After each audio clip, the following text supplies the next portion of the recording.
Mesdames, Messieurs, chers téléspectateurs d'Africa 24, bienvenue. Merci de nous rejoindre dans cette émission, une émission consacrée à l'élection présidentielle du 28 juillet prochain, ici au Mali, d'où nous émettons en direct hier sur ce plateau. Il était question du fonctionnement des institutions. Tout de suite, le thème du jour avec Marie-Angèle Touré. Alors, dans un premier temps, nous allons parler de la démocratie dans ce pays où plus de 6 millions d'électeurs sont appelés à se choisir un nouveau président. Et dans un second temps, nous débattrons autour du fonctionnement des institutions maliennes.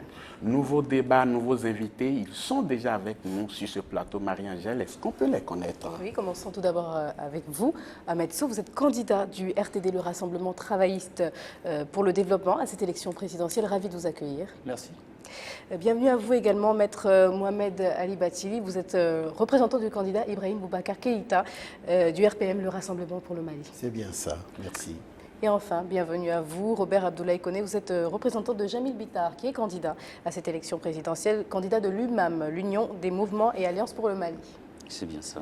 Nous devons commencer par remercier nos téléspectateurs pour leur réactivité, puisque avant même le début de l'émission, ils ont déjà envoyé pas mal de messages. Ils peuvent continuer par nous les envoyer et par différents canaux, Marie-Angèle. Vous avez la possibilité, chers téléspectateurs, vous le savez, de réagir à tous nos débats via l'adresse suivante, mali2013@africa24tv.com. Donc répondre à la question du jour ou nous envoyer des réactions spontanées.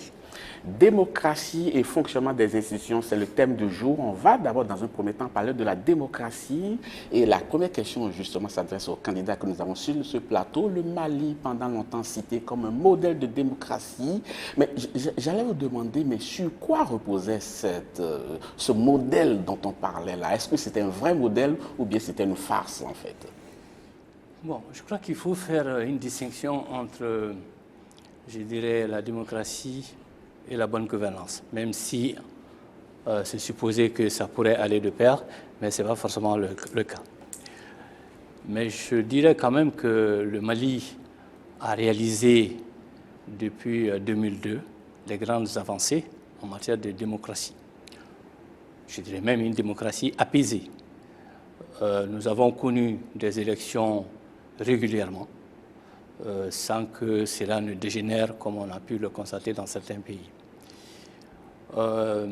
Cette démocratie, elle ne se traduit pas seulement par des élections, mais nous avons aujourd'hui plus d'une centaine de radios libres, une centaine de journaux indépendants. Et donc, je dirais que nous avons réalisé quelques avancées en matière de démocratie. Naturellement, elle ne peut pas être parfaite, parce qu'en réalité, le niveau même de la démocratie se mesure par, je dirais, le niveau de développement des pays.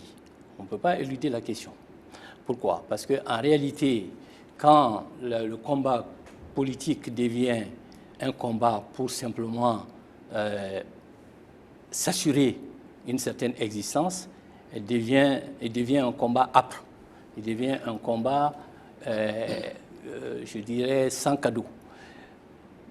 Le problème qui se pose, par exemple, dans nos démocraties, aujourd'hui, quand on est ministre, demain, on ne l'est plus. Si on n'a pas assuré, entre guillemets, ses arrières, ben on tombe complètement. Parce qu'il n'y a pas un secteur privé développé, il n'y a pas une société civile assez développée qui puisse vous permettre de faire autre chose. Assurer ses arrières. On va prendre l'opinion également de Maître Batili, notre invité. Quels étaient les facteurs qui permettaient aux Maliens et aux Africains en général de considérer le Mali comme un exemple en matière de démocratie, selon vous? Bien, moi, je pense qu'il y a pour une grande part ce désir des Maliens eux-mêmes de passer pour être un exemple. On dirait qu'ils ont tout fait pour, ils ont construit et structuré des discours pour, et par finir, la mayonnaise a pris, parce que les gens ont dit que le Mali était une vraie démocratie. Mais en réalité, cette démocratie s'est incarnée davantage dans le mimétisme de l'avènement de la démocratie que dans sa réalité et son effectivité. Parce qu'au-delà des discours, tout le reste incarnait autre chose que la démocratie. Il y avait, pour ainsi dire, presque pas de respect du citoyen. La justice ne fonctionnait pas, n'allait pas. Le vol, ce n'est pas moi qui l'ai dit. Un des candidats à l'élection présidentielle devant le Parlement européen, je crois que c'était le 3 mars 2013, notamment M. Soumaïla Cissé, a dit que les élections au Mali, c'était de la fraude. Qu'on ait fait 10 élections, mais 10 élections où c'était de la fraude, ce n'est pas de la démocratie. Et le premier président de la Cour constitutionnelle, M. Salif Kanouté, a dit en 2007 que tous les candidats ont fraudé à qui mieux. C'était public, à la radio, à la télé, tout le monde l'a entendu. Alors une démocratie fondée sur l'achat des consciences, l'achat des votes, parce que précisément comme M. Sow l'a dit, c'était un pays où la situation économique précarise beaucoup les gens. Et donc, on peut même souvent leur acheter leur carte d'électeur. Et on ne s'en est pas privé dans ce pays. Y compris, par exemple, le président Alpha Oumar Konaré, qui se battait beaucoup avec les discours démocratiques, son parti l'ADEMA, n'a pas cessé de faire des choses comme ça dans ce pays. Et ce pays, encore aujourd'hui, quand on va voir l'électeur, il ne vous demande pas un message, il vous demande qu'est-ce que vous lui apportez. De l'argent, des tissus, parfois même des cubes magiques qu'on met dans les sauces. Est-ce que c'est là de la démocratie? Est-ce que c'est là un exemple de démocratie? Ce qu'on vendait, c'était comme des paquets de supermarchés, vides aux deux tiers. Très bien, M. Bathily. M. Koné, quand on voit les conséquences, les causes immédiates de la crise et de la chute vertigineuse du Mali ces derniers temps, est-ce que cela ne prouve pas qu'il y a des fractures anciennes dont on ne parlait pas, dont on ne tenait pas vraiment compte?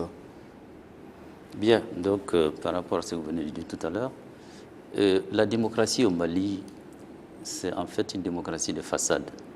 Il ne faut pas se voiler la face, en ce sens que lorsqu'il y a démocratie, on suppose qu'il y a des citoyens. Et les citoyens, est citoyen celui qui connaît ses droits, qui a conscience de ses droits et qui sait qu'il peut utiliser, n'est-ce pas, ce droit-là pour influencer, n'est-ce pas, le cours des choses. Or, ce qui s'est passé au Mali de 92 à aujourd'hui, comme mon prédécesseur vient de le dire, ce n'étaient pas des pratiques démocratiques, puisqu'il y a deux handicaps pour la démocratie, pour la construction de la démocratie chez nous ici. C'est d'abord l'ignorance et la pauvreté. L'ignorance, lorsque 90%, plus de 92%, n'est-ce pas, de l'électorat ne peut pas consulter, n'est-ce pas, le programme des candidats, ne le comprend pas, ne peut pas l'évaluer, eh bien, il faut savoir qu'en ce moment, c'est un peu difficile. C'est le cas actuellement au Mali? 90% de la population, comment vous évaluez tout ça? Ne comprend pas, n'arrive pas à comprendre, percevoir le programme des candidats? Parce qu'en fait, comme l'a dit mon prédécesseur tout à l'heure, on vote plutôt pour un visage, pour une personne, mais on ne vote pas pour le programme. La plupart du temps, c'est comme ça. Alors, vous souhaitez réagir? Oui, bon, moi je crois qu'en matière d'avancée démocratique, il ne faut pas tout ramener aux élections. Je pense qu'il y a eu des avancées. Ne serait-ce que une certaine presse libre qui existe aujourd'hui. Dieu seul sait, si vous écoutez les radios privées au Mali, on peut dire qu'elles n'ont pas leur langue dans la poche. On a vu les journaux, quand même, qui sont assez indépendants. Il y a un début d'organisation de la société civile. Donc, ça, je crois que ça, c'est des avancées en matière de démocratie. Maintenant, je suis tout à fait d'accord avec vous que les élections n'ont jamais été transparentes. Posons-nous la question, est-ce que celle qui est du dimanche prochain le sera? Moi, je n'en suis pas sûr. Ah bon? Parce que je n'en suis pas du tout sûr. Vous avez des indicateurs qui vous amènent à douter? La situation n'a pas changé. La pauvreté, je dirais même, a progressé d'une certaine façon. Il n'y a pas eu de débat de fond. Il n'y a pas eu de débat de fond. Mais qui devait faire ce débat de fond? Vous êtes candidat, moi, mettez candidat, les choses sur à la table. répondre à choses. Je pense que parmi les candidats qui ont proposé, je dirais, des solutions concrètes. Je fais partie de ce lot de candidats. Non, le problème qu'il faut se poser en réalité, c'est que nous sommes dans un pays où le problème n'est pas tellement, dans un premier temps, moi je dirais la démocratie, mais le problème de la malgouvernance. Parce que n'oublions pas quand même, et c'est important de le rappeler, que sur 187 pays classés au monde, le Mali est le 182e en matière d'indice de perception de la pauvreté, premièrement. Et si vous prenez le classement de Transparency International, nous sommes 103e pays le plus corrompu. C'est à peu près 500 milliards de francs CFA qui sont détournés annuellement dans un pays où il y a des gens qui ne mangent pas encore à leur faim, où la couverture sanitaire ne dépasse pas plus de 70% de la population et qu'il y a plus du tiers de la population qui n'a pas accès à l'eau potable.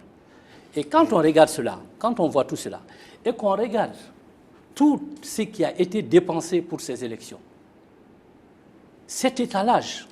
Moi, j'ai pensé souvent sur ce point-là, et justement, vous avez le représentant du candidat Ibrahim Boubacar Keïta sur ce plateau. Je n'ai pas parlé de quelqu'un. J'ai dit simplement. Quand vous parlez de grands meetings, vous sous-entendez. Je ne parle pas des grands meetings. Je vois toutes les dépenses qui ont été faites. Mais quand vous parlez de dépenses, vous parlez de quelles dépenses concrètement? Des candidats ou bien de l'État pour pouvoir organiser cette élection? Soyez un peu plus précis. Vous savez combien un meeting coûte? Moi, je vais vous dire un meeting dans un grand stade. C'est facilement 150, 200 millions de francs CFA. Alors, multiplier ça par 10, moi je sais, il y a des budgets de candidats à 5 milliards. Donc, mais peu importe, ça c'était vraiment une parenthèse pour moi. Ce qui est important, c'est de parler de malgouvernance, de la corruption. Parce que tout candidat qui ne fait pas son programme, essentiellement dans la lutte contre la corruption, et je dirais que son programme est voué à l'échec. En fait, le risque aujourd'hui que nous avons, c'est de reconduire les schémas du passé. Pourquoi? Mais dans les programmes des 27 candidats, il y a... M. Sow, il garde trop longtemps la parole pour lui tout seul. On en a à dire et on voudrait parler nous aussi. Vous voyez, moi je voudrais dire à M. Sow que sur un certain plan, on peut comprendre ce type de raisonnement, mais la démocratie en elle-même, parlons-en. Vous dites, et il l'a dit, ici il suffit de considérer qu'on a affaire à des citoyens, pas à des gens qui n'ont pas de droits, que les hommes politiques ont l'habitude d'appeler les populations. Ce n'est pas des populations d'animaux, d'hommes, d'humains, c'est des citoyens auxquels il faut attacher un droit. Ici, nous essayons d'expliquer pendant cette campagne ce qui s'est passé dans ce pays. Qu'est-ce qui a fait que la démocratie a été véritablement déstructurée, dénaturée et ravalée au rang de prébende pour ceux qui gèrent le pays. Nous essayons de l'expliquer dans ce pays, dans cette campagne. Moi, je le dis à tous les meetings où je prends la parole, en Bambara, le message passe. Je n'ai jamais tenu un seul meeting en français. Je tenu tous mes meetings et j'en fais 4 par jour peut-être en Bambara. Mais cela veut dire quoi? C'est que la perception de la démocratie, elle a été surtout perçue de façon livresque, théorique, doctrinale. Et donc empruntée à une culture et transposée sans savoir si cette greffe pouvait prendre ou ne pouvait pas prendre. Rares sont ces démocrates qui ont dirigé et qui peuvent parler dans notre langue à nos citoyens pour leur faire partager leur approche de la démocratie. Et ça, c'est important. Oui, monsieur Koné, mais tout le monde reconnaît ici que bon, la démocratie malienne n'est pas parfaite, mais j'allais poser une question. Parce que les potistes, même, lorsqu'ils prenaient la parole, ils disaient qu'il y a au Mali une démocratie coquille vide. Et vous le reconnaissez ici aujourd'hui, mais comment est-ce que pendant longtemps vous avez pu vendre cette illusion à l'opinion nationale et internationale? Parce que partout on crie Mali, c'est un modèle de démocratie, mais comment est-ce que vous avez réussi à vous taire et à faire croire à l'opinion internationale que bon, la démocratie, il y avait une démocratie au Mali, et c'est aujourd'hui que les langues se délient? Mais nous n'étions pas au pouvoir. Donc, pas seulement l'affaire de ceux qui sont au pouvoir, non, mais c'est pour dire que, effectivement, la démocratie ne se décrète pas. Elle se construit et c'est une œuvre de longue haleine. Si on a donné l'impression effectivement que Au Mali, tout allait bien sur le plan de la démocratie. Ça, c'est le génie, n'est-ce pas, de ceux qui étaient au pouvoir. Ils avaient un discours bien policé, un discours, n'est-ce pas, orienté, n'est-ce pas, vers la communauté internationale. Ou alors le manque d'efficacité de l'opposition aussi. C'est Bon. l'opposition qui est censée dénoncer ce type Au de niveau situation. au niveau de l'opposition, il y avait plutôt ce qu'on appelle un consensus. Donc l'opposition était plutôt molle. Sinon, ce qui est clair, les choses sont en train de sortir aujourd'hui. Mais il y avait une sorte d'omerta, les gens n'osaient pas parler. Donc c'est pour cela que la situation a perduré. Sinon, ce qui est clair, je le répète, la démocratie au Mali, c'est une démocratie de façade. Et il y a un discours policé à l'adresse de l'Occident qui a toujours fait croire qu'au Mali, tout va bien, circuler, rien à voir. Mais au fond, ce n'était pas le cas. Parce que comme je l'ai dit tout à l'heure, une démocratie, il faut des citoyens, pas un groupe, pas des électeurs seulement. Nous voulons, n'est-ce pas, des citoyens électeurs et non pas des individus électeurs. Et cela passe par la formation, par l'éducation. Ça ne se décrète pas, ce n'est pas un fiat. Mais, M. Sow, est-ce à dire aujourd'hui que démocratie ne rime pas avec pauvreté? Dans un État qui n'est pas riche, dans un pays qui n'est pas riche, on ne peut pas avoir de démocratie, c'est cela? J'en viens.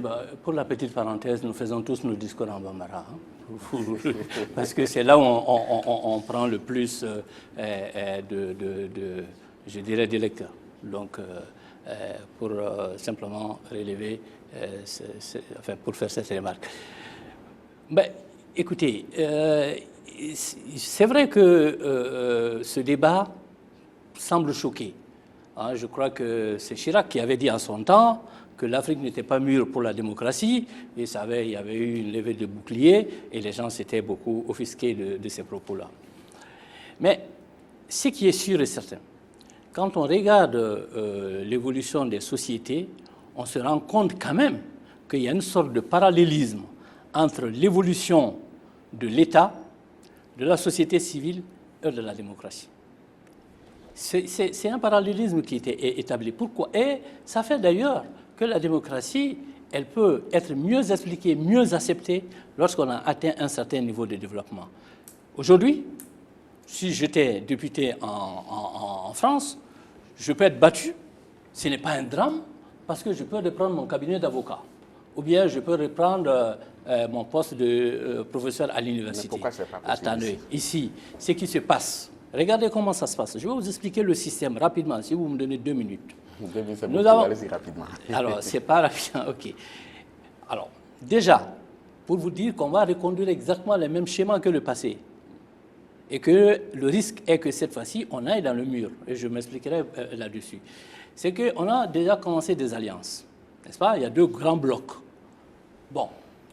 Et quel bloc? Il y a 2 blocs. Il y a le bloc FDR, qui est composé de l'ADEMA, de l'URD, du PARENA, du phare, etc. Et puis, il y a un bloc autour de IBK, avec le SNID, Cheikh Mouroubou Diarra, etc. Bon, ce qui va se passer... Et vous faites partie de quel bloc? Non, moi j'ai refusé pour le moment d'être dans un bloc. J'ai refusé toute alliance. Et je m'expliquerai là-dessus. Parce qu'en fait, ce qui va se passer à la sortie des élections, il y aura un président. Ils sont X. Mais dès qu'il est nommé président, avant qu'il soit nommé président, il y a le soutien d'un certain nombre de partis politiques. Une fois qu'il est président, il va demander il va octroyer 2, 3 postes de ministres aux partis qui l'ont soutenu. Les partis choisissent comment les ministres? Les partis choisissent les ministres parmi les gens les plus influents. Les plus influents, c'est quoi? C'est ceux qui ont, par exemple, des régions, c'est ceux qui ont une forte capacité de mobilisation, ou c'est ceux qui ont de l'argent. Donc, ils vont donner des noms. Et ça fait qu'on va se retrouver avec un gouvernement, je ne sais pas, de 28 membres, dont les 2 tiers ne sont pas à leur place. Et quand ces ministres viennent, ils sont en mission, c'est-à-dire placer le maximum de cadres du parti dans leur département ministériel. Alors, monsieur est là, il fait très bien son boulot, on l'arrête. On a vu des cas où on a balayé tout un ministère. Vous êtes en train de faire un procès d'attention. Non, c'est pas un procès d'attention. Vous voulez des exemples concrets, on peut les donner. Hein? Oui, mais monsieur, je termine en un mot. Je termine en un mot. Je vais dire qu'on va reconduire les mêmes schémas. C'est-à-dire qu'on va se retrouver probablement avec un gouvernement dont les 2 tiers sont incompétents et qu'on va mettre des cadres qui ne sont pas à leur place. C'est pour cela, moi, je prône une politique de rupture totale. Monsieur Sow, on va revenir à vous tout à l'heure. Monsieur Bakili a écouté le raisonnement de Monsieur Sow. C'est en quelque sorte les leaders politiques qui prennent en otage les populations et c'est eux qui font tout ce qui ne va pas en fin de compte. Oui, si on prend la démocratie initialement au Mali, si les leaders qui n'ont pas pris en otage leur population, excusez-moi, puisque c'est comme ça qu'ils les appellent. Mais moi, je dis, c'est les leaders qui sont venus à la démocratie comme par nécessité. Ils n'étaient pas des démocrates. Prenons ceux qui étaient là en 92, les Alpha Oumar, Konaré et autres. Et tout ça, c'était des communistes. Le mur de Berlin est tombé. Ils n'ont fait qu'enseigner. Je les ai vus ici tenir des meetings avec les propos pris dans le manifeste communiste, Karl Marx, Lénine, tous ils étaient comme ça. Maintenant, il a fallu se reconvertir à partir de la chute du mur de Berlin. Le communisme, on ne pouvait plus le vendre. On a changé de tenue. On est devenus des démocrates pour être fréquentables. Et ils y sont entrés avec l'idée de garder le pouvoir pour eux et de faire une certaine dictature, mais qui en réalité n'était pas une dictature qui apparaissait comme ça. Ils privaient le peuple de vote et ils continuaient à le gouverner. Le vote, on en était privé parce qu'on achetait les citoyens. Il ne faudrait pas qu'on se leurre, M. Sow. Ce que vous dites, le Mali, pour nous autres, nous pensons aujourd'hui que le Mali est allé loin, que le Mali est allé très loin. Dans le subconscient des Maliens, il y a eu quelque chose de très cassé. Vous connaissez que ce pays, c'était un pays où les gens avaient une fierté qu'ils tiraient de leur histoire. Et on ne peut pas le leur enlever et dire qu'on reviendra dans les mêmes types de gouvernement, dans les mêmes schémas de gouvernement, avec les mêmes petits calculs politiciens et avec des clés de répartition entre les partis. Mais c'est ce que décrit M. Sow, justement. C'est ce qui ne se fera pas. Nous sommes résolus. Malgré les blocs. Malgré les blocs. Attendez de gagner les élections. Monsieur Sow, on va prendre l'avis également de monsieur Vous allez me Koné. laisser terminer, on vous a laissé terminer, vous avez parlé plus que nous deux réunis. Donc laissez-moi vous dire une chose. Si c'est vrai, monsieur Sow, c'est vrai, c'est ce qui s'est passé. On ne proteste pas parce qu'on ne voudrait pas en faire un débat, on proteste, mais qu'il nous laisse nous exprimer. Monsieur Bakili, continuez, donc, je vous en monsieur prie. Sow, ce que je voudrais vous dire, c'est que nous avons vu ce qui était au gouvernement ici. Vous n'aviez pas été. Moi, j'y ai pas été. Non, Vous non, y avez non, été. Monsieur Sow, je vous parle en de- prie. Monsieur Notre Sow, candidat, vous n'avez pas la parole. Notre candidat n'a pas été. Monsieur Sow, vous Il n'avez va pas la calmer le parole. débat. Monsieur Sow, est-ce que vous pouvez me laisser parler? Monsieur Sow, je vous en prie. Monsieur Sow, Je vous en je prie, je peux vous en vous prie. interrompre, j'en ai l'habitude Ok, dans les allez-y, plaidoirs, allez-y. mais je me suis montré correct avec vous, je ne Allez-y, vous ai pas allez-y. interrompu. Maître Batili, Et allez, nous permettez-moi vous écoutons. Allez-y. d'attendre la même chose de Maître vous. Batili, très rapidement, Non, je vous ce en que je prie. voudrais dire à M. Sow, c'est que tout simplement, nous avons pris la conscience et la mesure du drame que le peuple malien a traversé. Nous ne sommes pas dans les petits calculs politiciens, nous sommes dans l'histoire récente, actuelle du Mali, et la solution, c'est de répondre, apporter une réponse à cette crise-là que notre pays a traversée, qui est l'une des crises majeures, les plus terribles que notre peuple ait connues. Donc, notre schéma démocratique n'est pas du tout dans l'élaboration et la structuration de petits calculs politiciens autour des partis. Non, qu'ils viennent pour soutenir un idéal pour le Mali. Nous avons dit le Mali d'abord. Nous avons dit pour l'honneur du Mali. Nous avons dit pour le bonheur des Maliens. Ça a un sens pour nous. Le Mali d'abord, il faut relever le Mali. Plusieurs slogans. Alors, monsieur Koné, vous avez envie de réagir également aux propos que viennent de tenir nos invités. Oui, je dirais que la démocratie, on ne fait pas du... On a parlé, n'est-ce pas, de rupture tout à l'heure. Il faut une rupture, vraiment, pour sortir de cette situation. Exactement. Et la rupture, on ne fait pas du neuf avec du vieux. Et lorsqu'on regarde, n'est-ce pas, la classe politique, ben, ce sont les mêmes dinosaures depuis 92 jusqu'à aujourd'hui. Donc il va falloir que les choses changent. Pour changer les choses, il faut que les discours changent, qu'effectivement il y ait une nouvelle mentalité, qu'il y ait du sang neuf, n'est-ce pas, pour que les choses évoluent. Mais tout le monde prône justement cette rupture-là. Mais comment est-ce que ça va se manifester de manière concrète? Parce que tout le monde prône la rupture, mais personne n'est prêt à poser un acte de manière très, très visible pour ressentir la rupture. Cette rupture-là, elle est difficile à faire parce que les habitudes, les vieilles habitudes sont difficiles à changer. Chasser le naturel, comme on le dit, il revient par la fenêtre. Donc cette rupture-là, il va falloir l'imposer. Et cette rupture ne peut venir que de la jeunesse. Il ne peut venir que de la jeunesse. Et la rupture également, elle viendra, comme je l'ai dit tout à l'heure, par l'éducation, par la formation, faire des citoyens. Lorsque les citoyens, n'est-ce pas, lorsque les citoyens connaîtront, n'est-ce pas, leurs droits, lorsque les citoyens connaîtront leurs droits, qu'ils sachent, lorsqu'on lit, par exemple, c'est très simple. Nos démocrates, ils ont tous lu Rousseau, ils ont tous lu Le Prince, etc. Mais qu'on sache que le pouvoir appartient à qui? Le souverain, c'est qui? C'est le peuple. Lorsqu'on dit démocratie, lorsqu'on dissèque, n'est-ce pas, le mot démocratie, démos, c'est le peuple, kratia, c'est le pouvoir au peuple. Mais qu'est-ce qui se passe? On se rend compte que le pouvoir n'appartient pas au peuple. Nous avons une nomenclature qui est là, qui est composée, n'est-ce pas, d'une minorité, n'est-ce pas, militaro-intellectuelle et la bourgeoisie. Voilà les militaires, n'est-ce pas, les intellectuels, la bourgeoisie. Voilà la minorité qui commande. Voilà les caciques, n'est-ce pas, qui se sont, n'est-ce pas, accaparés de tout. Ils ont pris, n'est-ce pas, le peuple en otage. Les élections ne sont pas de bonnes élections. Et ensuite, ne ramenons pas, n'est-ce pas, la démocratie. L'actuelle élection présidentielle qui va se dérouler. Je souhaite que les élections se déroulent dans de bonnes conditions, qu'on ait un bon président et qu'il y ait, n'est-ce pas, du sang neuf, n'est-ce pas, pour que les choses puissent changer. Ensuite, la démocratie, ce n'est pas seulement les élections. Ça ne se remet pas seulement aux élections. Nommer un président, et puis bon, comme l'a dit M. Sow tout à l'heure, les bonnes vieilles habitudes vont recommencer.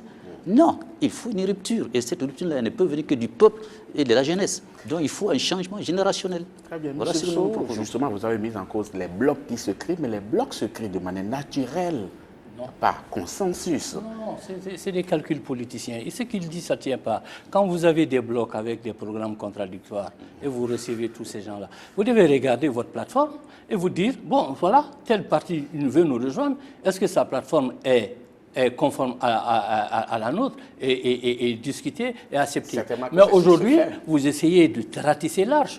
Non, moi honnêtement, je ne voudrais pas donner l'idée d'une opposition entre nous là-dessus parce que j'ai le plus grand respect pour votre candidat. Mais ceci étant, quand même, c'est celui qui détient le record de Premier ministre depuis l'avènement de la démocratie au Mali. C'est lui qui a été président de l'Assemblée nationale pendant plus de 5 ans. Donc ne gommez pas le bilan comme si vous refaisiez le monde et puis qu'on va. Non, je vais terminer. Attention. Monsieur Bathily, attention. Je termine, je vais parler de la rupture. Moi, je propose une rupture. Je propose un changement fondamental. J'ai dit d'abord, la première chose, c'est de chercher des hommes valables. Et pour cela, moi, je ne connais pas 10 000 façons. C'est d'ouvrir tous les postes de responsabilité à la compétition. J'ai dit que si les Maliens me faisaient confiance, moi, si je dois prendre 1 mois pour former un gouvernement, je prendrai 1 mois pour former le gouvernement. Ensuite, tous les postes de responsabilité, tous les postes de direction seront ouverts à la compétition. Et on va faire l'homme qu'il faut à la place qu'il faut. Et j'ai dit, à partir de là, je peux me permettre d'augmenter les salaires. J'ai même parlé de doublement de salaire, mais si vous m'en donnez l'occasion, je peux vous faire la démonstration très facilement. Non, ça, je peux vous le démontrer facilement. Donnez-moi 2 minutes et je vous le démontre. Nous n'avons malheureusement pas 2 minutes, Maître Bathily. Allez-y. Moi, ce que je voudrais dire à ce niveau-là, quand j'entends parler de rupture, on vous dit que c'est une question générationnelle. Je voudrais dire, c'est une génération d'âge ou génération d'esprit mental, une génération intellectuelle. Je pense que l'intelligence n'a pas d'âge. Vous voyez, moi j'ai toujours entendu parler de ça et c'est presque une sorte de reprise en compte de l'âge physique. On dit l'âge physique correspond à la diminution de l'âge intellectuel. Non, je dis pas ça. Je voudrais dire une chose. Quand on nous dit de rupture de la jeunesse, mais moi je dis, votre candidat Djamil Bitar, eh bien, il est jeune. Et pourtant, il a bel et bien participé à la saga de Amadou Toumani Touré à la tête de ce pays. en gérant des fonds d'une importance considérable.